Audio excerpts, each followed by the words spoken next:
Assalamu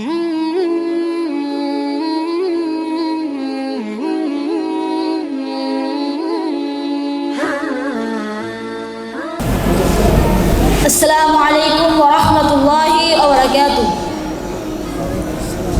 My best wishes and congratulations to all those teachers, students and other people present in this event organized by the well-known institution Real Concept International Institute, Madrasa School and College, Rasulpur Shatkira Shadar Shatkira.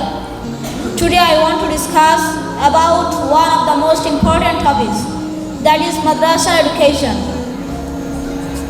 Dear listeners, today I am going to tell you about Madrasa education.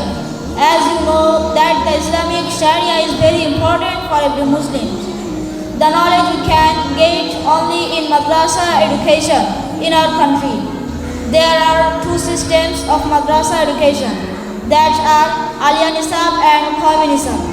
In the Aliyah Nisab, where the Holy Quran, Hadith and Fiqh, as well as the general subject of school are taught.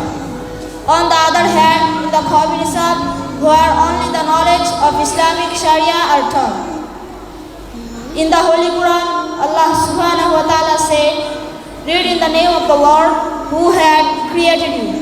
Our Prophet Muhammad sallallahu alaihi wasallam said, acquiring knowledge is compulsory for every man and woman.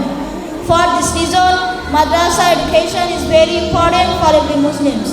That's all for today. Thank you all. Assalamu alaikum wa rahmatullahi wa barakatuh.